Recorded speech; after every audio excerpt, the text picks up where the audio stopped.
हमें संस्कार देता है, धर्म सिखाता है, मानवता सिखाती है। आज के जमाने में हर कोई तंत्र करता है, कोई मंत्र करता है, कोई काली विद्या करता है, कोई योगिनी विद्या करता है, मतलब तंत्र के लिए करता ही रहता है। लेकिन लोग बड़े आसानी से बोल देता है कि हमको तंत्र विद्या सीखना है, ये सीखना है, वो सीखना है। बच्चों का खेल है क्या ये सब? कोई भी सीख लेगा?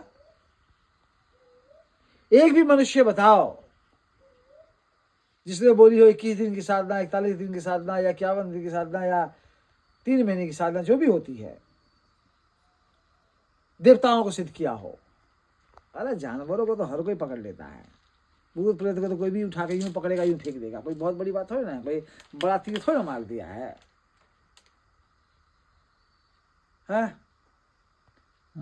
तंत्र लाखों करोड़ों है, किताबों में लिखे हुए हैं, ये मंत्र, वो मंत्र, वशीकरण, पता नहीं क्या क्या लिखा हुआ है, सब दिखाई दे रहा है।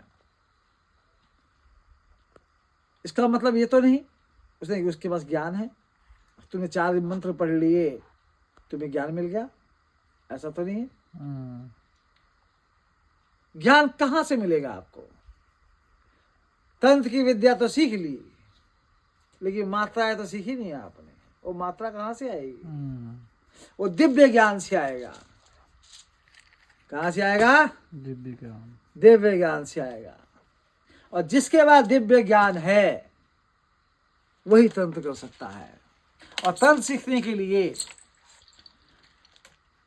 पहले यंत्र को देखना पड़ता है, यंत्र क्या है और तंत्र क्या है। पहले यंत्र की विद्या लेनी पड़ेगी आपको, फिर तंत्र की विद्या लेनी पड़ेगी, तब मंत्र की विद्या लेनी पड़ेगी, तभी सर्वगुण संपन्न होंगे आप। अन्यथा कोई दुनिया की ताकत आपको संपन्न नहीं कर सकती। छोटी सी व्याख्यान कर देते हैं। क्या नाम है इस लड़के का? तुलसा, क्या नाम है तेरा? आपका नाम बताइए। रामदास। कहाँ से हैं आप? अरे हम यूपी नखलऊ से हैं। और आप किस मकसद से आप गुरुजी के पास अरे आए? हम 5 साल से परेशान थे भूत प्रेतों से, हमारे घर के शैतान हमको पकड़ रखे थे। ओहो, बाबा को भी भूत प्रेत ने तंग कर रखा है। बाबा को क्या है, किसी को नहीं छोड़े। जब इतना बड़ा बड़ा देखिए जटे आपका, कितना बड़े बड़े। अकाल मौत की जब आत्माएं होती है ना घर में, तो वो किसी को भी पकड़ सकती है। अच्छा, तो उसकी बाद में 5 साल से मैंने कहाँ नहीं भटका। मैं कामाख्या आया, किससे नहीं कहा। मैं तारापीठ गया, किससे नहीं वहाँ भी कहा। सुमेरनाथ जी से कहा। सुमेरनाथ जी जो 10-12 खोपड़ी रखे और बकरे की मुंडी काट के हवन में डाल दिए। अच्छा, तो सुमेरनाथ भी टाल दिया मेरी तरफ, यो कंजा जैसी आंखें काट के देखे, कहा वहाँ बैठो तुम, जब भी बाद में बात करेंगे आपसे। तो हमारे यहाँ का एड्रेस कैसे पता चला अरे आपको गुरुजी एड्रेस का? तो कामाख्या आए हमने कल कामाख्या है। तो उसको क्या नाम था? रतन ने कल ही बात हुई। अच्छा, कल बात हुई तो रतन कहने लगा कि चलो हम वहाँ बाबा जी के पास पहुँचाते हैं, तारा बाबा के पास में। अच्छा, तारा बाबा ने आपका काम करेंगे। और यहाँ आते आते इतना जो है कि हमको फायदा हुआ है। अभी थोड़ा एक नाम मात्र का चीज है जो शरीर को टच कर रहा है, वो भी अभी निकल जाएगा। और जिसको अरे ले ना, ये करके निकाल लिया। ले, अब कहाँ टच कर रहा है? नहीं, अब ठीक है, हाँ? ठीक है। और जिसको अगरचे कोई प्रॉब्लम है कहीं पे, भारत के किसी भी कोने में, देश विदेश के किसी भी कोने में, कोई भूत प्रयास से, शैतान से, या कोई बैरी दुश्मन से, तो यहाँ चला आवे तारा बाबा के पास में मांग में। मैं इतना भी प्रयास करके सबसे कहता हूँ, तारा बाबा जैसा कोई महात्मा नहीं मिलेगा हमको, आज तक का न मिला हुआ है। जो मिले हैं सब पैसे कौड़े के लोभ लालच से नहीं। उतना पेमेंट मेरे पास नहीं होता था कि मैं जिनको दे के इलाज करवा लूँ। एक जगह मैंने 2-4 हज़ार रुपये जो मेरे पास जोड़ जाड़ के रखा था, तो वो जाके मैंने लगा दिया। और वहाँ वो उसने 2-3 तबीज बना के मेरे पैर में, गले में, जटों में बांध दिया। और उसके बाद में कुछ नहीं हुआ, परेशानियाँ उतनी ही बनी रही। अब बताओ मैं क्या करूँ, कहाँ मर जाऊँ जाके। आपका सुनने में आ रहा है गुरुजी अभी ठीक है, आपको कान में डीजे भी बजता था? ना, अरे डीजे नहीं, अभी भी कोई घंटी या घड़ियाल या कोई गाड़ी की आवाज़, वो पहले आवाज मेरे कान में भर देते। तो कितना सेकंड लगा आपको ये ठीक होने में? आपका ये मात्र मान के चलो कि मुश्किल का 2-3 चक्कर खींचे गुरुजी, 1 आधे घंटे के अंदर खींच दिए हैं। अच्छा, हाँ। तो अभी सब कुछ ठीक है ना? अभी ठीक है, अभी नसों का थोड़ा दिक्कत है, वो तो सब- धीरे धीरे सही हो जाएगा। वो क्योंकि आप कितना दिन से 5 साल से अब बोले, अभी थोड़ा 5 साल पहले। से नहीं, 2021 में पकड़ा था इन्होंने। अच्छा। और मैंने कहाँ जो है कि यूपी से लेके जो है कहाँ बालाजी, और कहाँ जो है कि राजस्थान, कहाँ गुजरात, महाराष्ट्र, और लौट के कहाँ नर्मदा किनारा, और उसकी बाद में बिहार, बंगाल, और उसकी बाद में तारापीठ, कामाख्या भी आए। अम्बावसी में भी कोई नहीं ठीक किया। महात्मा बहुत आए, एक से एक खोपड़ी डाले, पूरी मुंड की माला पहने, मगर कोई काम के नहीं, सब बेकार तारा बाबा के आगे। जय श्री राम। तारा बाबा के आगे सब फेल है। हर हर महादेव। हाँ, और नहीं जिसकी हिम्मत हो महात्मा के तांत्र में, तो आके तारा बाबा से भिड़ ले एक बार, मैं देखूं कितनी बड़ी शक्ति है उसके अंदर। आप चैलेंज दे रहे हैं हाँ गुरु जी के तरफ से, मतलब? जी। हर हर महादेव। जय। पता है क्या होता है? धर्म कहता है, अभी थोड़ी देर पहले मैंने कहा कर्म करो। इस बच्चे ने कर्म किए हैं, अच्छे कर्म किए हैं। अरे साधु है, जटा दिखाई दे रहा है इसका, साधु है। तो प्रेत आत्माएं किसी को बेइज्जत कर सकती है, किसी को भी पकड़ सकती है। इसलिए अहंकार जीवन में एक शव के समान है। जिसने अहंकार कर लिया वो शव है, और शव बोलता नहीं है। तो आज के समाज में अधर्म के नाम पे सब शव बन चुके हैं। लेकिन चिंता मत कीजिए, जिस दिन लाठी घूमेगी सब अहंकार धरा का धरा रह जाएगा। देखता हूँ दुनिया की कौन सी पावर, कौन सी शक्ति या कौन सा तंत्र उस चीज को बचाती है। इसलिए अगर हमारे समाज में है, हिंदुत्व में है, तो समाज की मर्यादा की, परिवार की रक्षा कीजिए, तभी हमारा हिंदू जागेगा, हिंदुत्व जागेगा। हिंदुत्व कब जागेगा? जब हम ठीक होंगे। जब हम ठीक होंगे तो समाज अपने आप ही ठीक हो जाएगा। क्या थोड़ा बोल रहे हैं। बोलो। मैं सुमेन नाथ जी को, जो तारापीठ में रहते हैं और कलकत्ता बाबू घाट पे अपना टेंट लगाते, धूना लगाते हैं, जो 52 खोपड़ी रखे रहते हैं, और उसकी बाद में कामाख्या भी आते हैं, बहुत बड़ा बोर्ड मारते हैं। मैं उनको खुली चैलेंज दे रहा हूँ कि इतने बड़े तंत्र में अगरचे वो माहिर है, तो आके एक बार तारा बाबा से भिड़ ले हमारी तरफ से।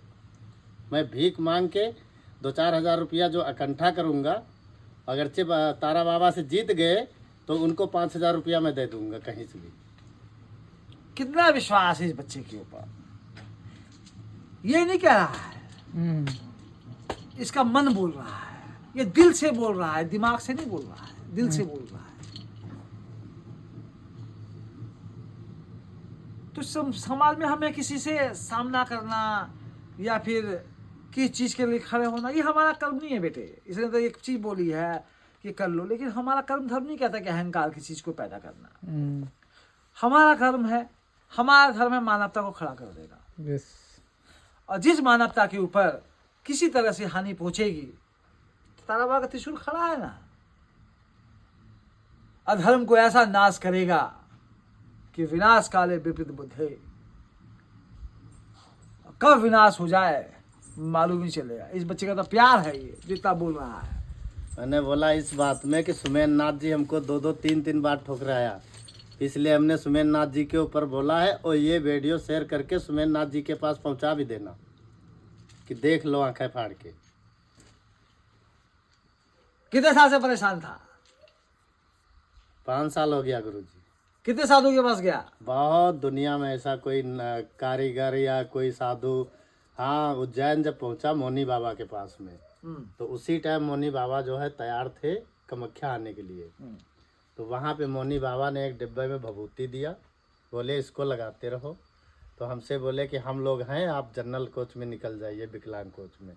तो हम विकलांग कोच में गए, मगर उनका कोई साधु आ नहीं पाया। तो आईसी बोगी में उन्होंने हमको बुला के बैठा रहे, अपने साथ साथ में लाए, खिलाते पिलाते लाए। मोनी बाबा को हम धन्यवाद करेंगे, इतना नहीं है। और आज उनको 40 साल हो गया, मौन है। अब वो क्या क्रिया करते वो हमको नहीं पता है, मगर उनका मान सम्मान और इज्जत हम मौनी बाबा को जरूर देंगे, उज्जैन वालों को। दानी गेट पे हनुमान जी का मंदिर है, वहाँ वो रहते हैं। कामाख्या में भी आते हैं, तारापीठ भी जाते हैं, गंगा सागर भी जाते हैं। उनके कई जगह आश्रम भी हैं, दिल्ली में भी हैं।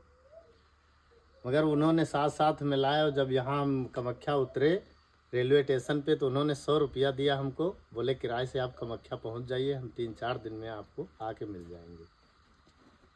जिस टाइम हमने पहुँचा तो हम कहा चलो देख लेते हैं गुरु जी के पास जाके। तो वहाँ जो रतन ने हमको जो है कि यहाँ तक पहुँचाया, तो बहुत बड़ी कृपा हुई। हमारा 1 रुपये का खर्चा नहीं आया, और गुरु जी खुद हमको अपनी तरफ से दक्षिणा दिए 200 रुपया कि लो बेटा रख लो। ऐसे संत कहाँ मिलना। सुमेन नाथ जी हो तो कभी दया नाम की चीज़ें नहीं समझे, खाली पैसे की समझे। जो पैसे देता वही उनका सब कुछ है। पैसे के लिए नहीं होता है, इंसान के लिए बने हो। इंसानियत सीख लो। मैं सुमेन नाथ जी के लिए कह रहा हूँ। आदेश गुरु। आदेश अलग निरंजन। जब जब धर्म के ऊपर हानि होती है तो तारा बाबा अवतार लेके आता है, और जिस तरह से इसकी प्रेत आत्माओं को उठा के पकड़ के बांध दिया है। देखना इस गाछी में पड़ा हुआ है, बंधा हुआ है, कहाँ जा रहा है, रो रहा है। तो जिसकी प्रेत आत्माएं हैं और जिसने भी अधर्म किए हैं, तारा बाबा पाताल लोक में डाल देगा उसको, और 10,000 सालों के लिए बांध देगा। अब बोलो टक्कर ले लो बाबा से, हाँ? और जो जो टक्कर लेगा उसका विनाश निश्चित है। धर्म की रक्षा कीजिए ना आप, धर्म के साथ चलिए ना, सनातन के साथ चलिए ना आप। क्यों अधर्म पाप कर रहे हैं? ईर्षा, द्वेष, क्रोध, माया, मोहिनी, किस लिए है ये सब चीजें? हमें मानव धर्म को लेकर चलना पड़ता है। समाज के बगैर संत अधूरे हैं, और संत के बगैर समाज अधूरा है। हमें सबको लेके चलना है, सबको लेके चलना है, और मानव धर्म यही सिखाता है। हर हर महादेव, जय श्री राम।